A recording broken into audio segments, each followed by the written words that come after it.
Buenos días, mis hermanos. Dios me los bendiga. Es mi oración en esta mañana que todos se encuentren bien en compañía de sus familias. Déjenme leer un pasaje del Evangelio según San Lucas, capítulo 22, verso 42. Dice, diciendo, Padre, si quieres pasa de mí esta copa, pero no se haga mi voluntad, sino la tuya. Vivimos en una cultura que exalta la autosuficiencia, el control y la independencia.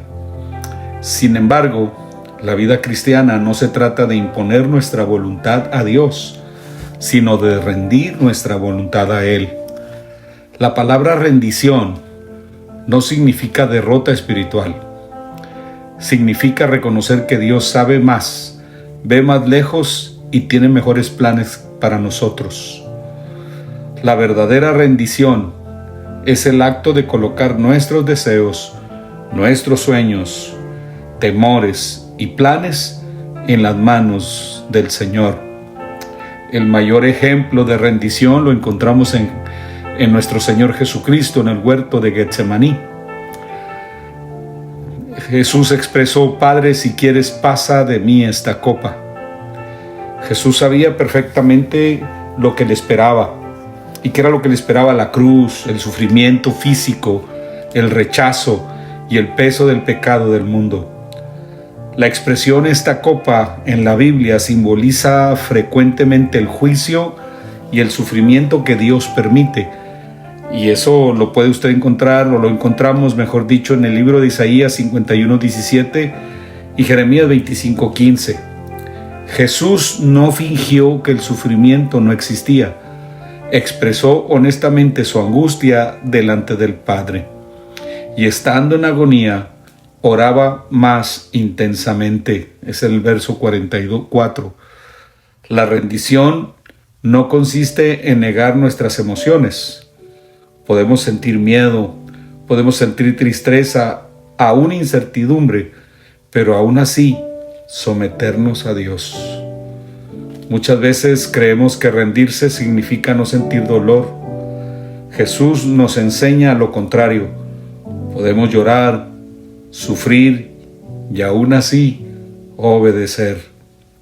Dios no se ofende cuando le expresamos nuestras luchas. La rendición comienza cuando somos honestos delante de Él. La rendición somete la voluntad propia a la voluntad de Dios. Dice en el mismo capítulo 22, verso 42, la segunda parte, pero no se haga mi voluntad, sino la tuya. Aquí encontramos la esencia de la rendición. En el griego, la frase enfatiza un rechazo consciente de la voluntad propia para abrazar la voluntad divina. Jesús tenía una voluntad humana real, pero decidió someterla completamente al propósito del Padre. Esto recuerda las palabras de Proverbios. En el capítulo 3, verso 5, dice, fíate de Jehová de todo tu corazón y no te apoyes en tu propia prudencia. La mayor batalla de nosotros creyentes no suele ser contra Satanás, sino contra nuestro propio yo. Queremos que Dios bendiga nuestros planes cuando muchas veces Dios quiere cambiar nuestros planes. La pregunta no es, ¿Dios hará lo que yo quiero? La pregunta correcta es, ¿estoy dispuesto a hacer lo que Dios quiere? La rendición verdadera dice, aunque no entienda, obedeceré. Aunque no vea el camino completo, confiaré. Aunque me cueste, seguiré a Cristo. La rendición, mis hermanos, produce victoria espiritual.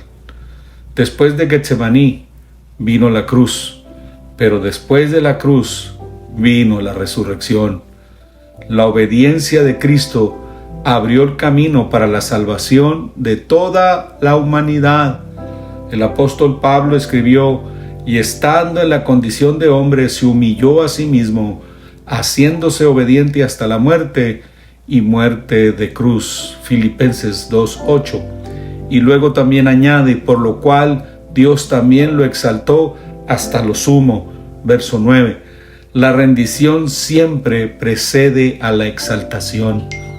Antes de que Dios levante a una persona, primero le enseña a depender de Él. Antes de usar grandemente a alguien, primero quebranta su autosuficiencia. Cuando nos rendimos a Dios, encontramos paz en medio de la incertidumbre. Dejamos de cargar peso que no nos corresponde. Aprendemos a confiar en la soberanía divina. Experimentamos crecimiento espiritual. La rendición, mis hermanos, no es una señal de debilidad, es una señal de fe. No significa perder, sino confiar. No significa resignación, sino dependencia. Jesús venció porque primero se rindió al Padre. Quizás hoy Dios nos está pidiendo más fuerza, más talento o capacidad. Perdón, Dios no nos está pidiendo más fuerza o más talento o más capacidad. Quizás nos está pidiendo algo más profundo, nuestra voluntad. Como Jesús en Getsemaní, podemos acercarnos hoy al Padre y decir: Señor, no entiendo todo lo que estás haciendo, pero confío en ti. No se haga mi voluntad, sino la tuya. Porque la mayor victoria del creyente comienza cuando aprende a rendirse completamente a Dios. Mis hermanos, que podamos comprender que nuestra vida debemos de ofrecérsela a Dios en rendición total, rendirnos a Él y dejar que la obra maravillosa de la redención de la cruz nos redima en totalidad, y de esa manera nosotros podremos rendirnos en total a Él. Que Dios nos ayude, mis hermanos. Cuídense. Recuerden, esta noche tenemos el estudio de la palabra. Véngase a gozar con los que se gozan. Un abrazo a cada uno de ustedes y Dios me los bendiga. Tengan buen día.